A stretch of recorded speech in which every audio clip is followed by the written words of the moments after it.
Hey guys, and welcome back to my channel. It's your girl Patience Best TV. So today let me take you to the heart of Nigeria kitchen with one of our most loved delicacies, Banga Stew, also known as Ofe Akwu. So this stew is rich, thick, smoky and full of flavors. If you have never tried it before, trust me, you are about to discover a new favorite. So stay with me as I show you how to make this delicious stew step by step, right from the scratch. First thing first, the star of this dish is palm fruits.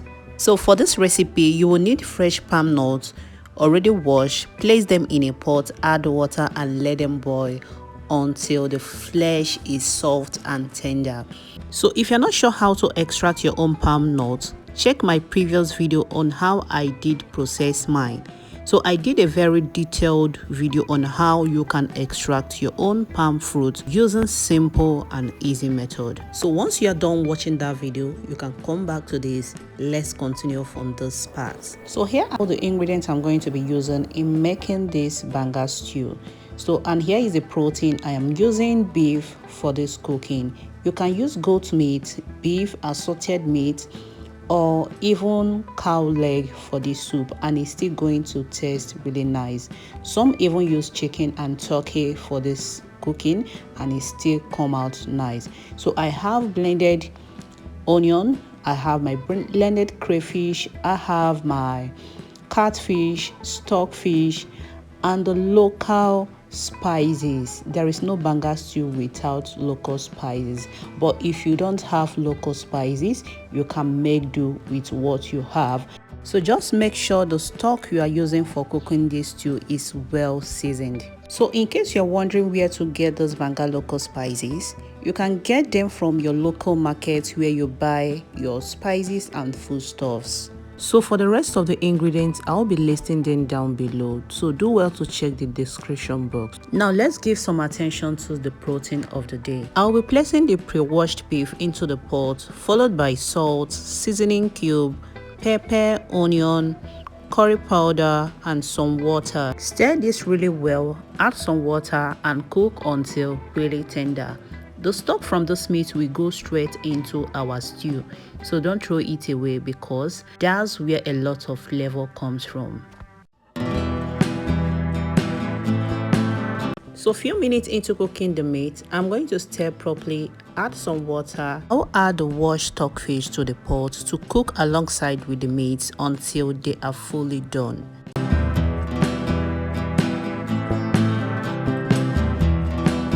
So while the meat is cooking, let's pound the local spices. So I'm going to be pounding this in a mortar, but if your blender can be able to ground this into a powder, that's perfect. So after pounding, I'm going to set it aside and continue with the rest of the cooking.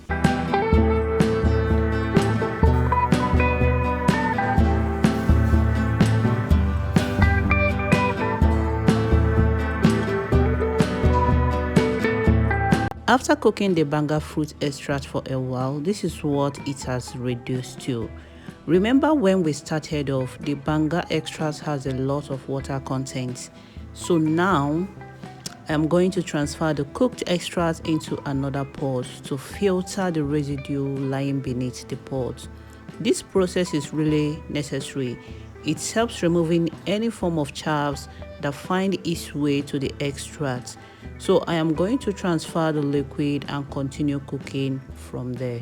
So while the Banga extract starts boiling, it is necessary to scoop out all the foamy, cloudy parts. So once I'm done scooping out, I will discard that part because we don't want it for this Banga stew. So while it boils, the liquid thickens and the red oil slowly rises to the top. This is exactly what you want. Now gently transfer the cooked protein and stock into the boiling Banga extract and stir properly. And just like that, you start seeing deep golden red color that makes Banga stew so beautiful.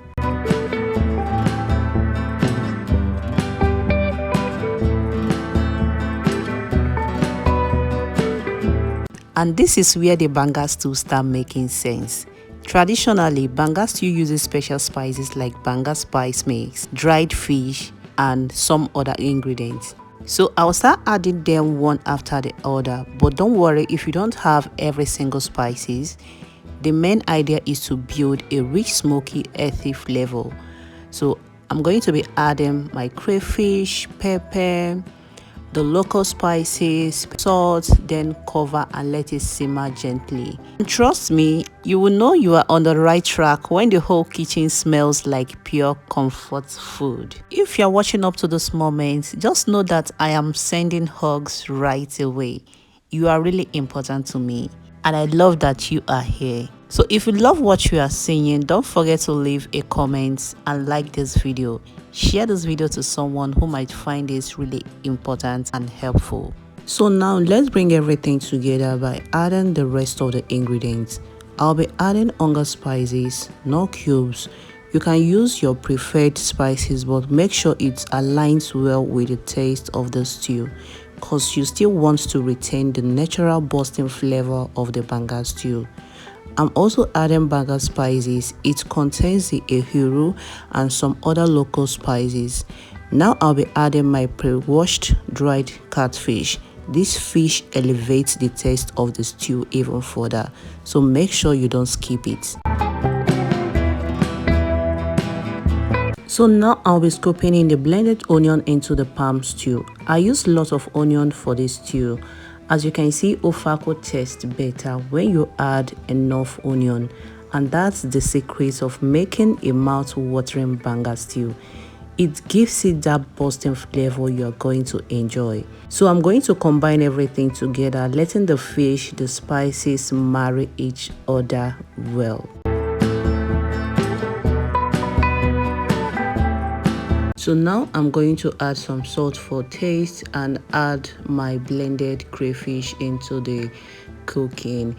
If you don't have crayfish, I don't know what you are cooking, honestly, because there is no banga without this crayfish. The crayfish elevates the taste of the soup even further. So make sure you add lots of crayfish to this stew and you're going to love the outcome. And after adding, I went on to stir this soup to combine everything very well.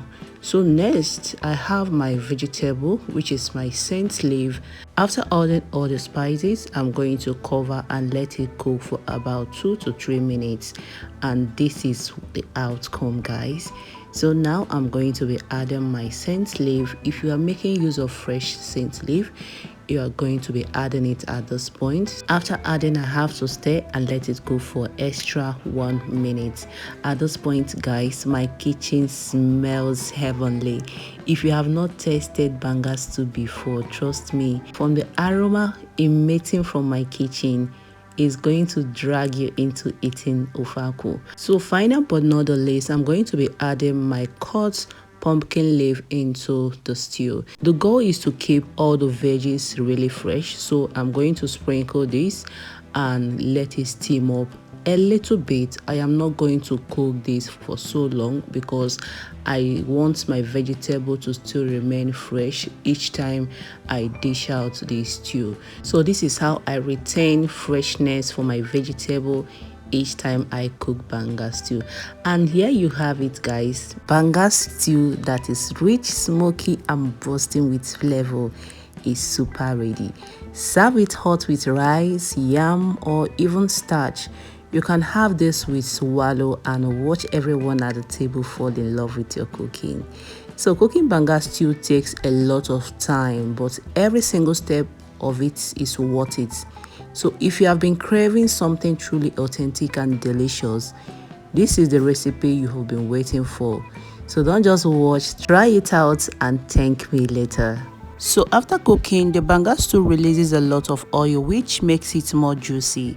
But to keep this more healthier, I am going to scoop out the excess oil floating on top to reveal the luscious and delicious banga stew. Always bear in mind that palm fruits have different breed and species. Yours may not release this amount of oil. So if you don't have this amount of oil floating in your banga stew, don't worry, you are still in the right track. Now I will scoop out the oil and set aside for my local palm oil rice, so nothing goes to waste here.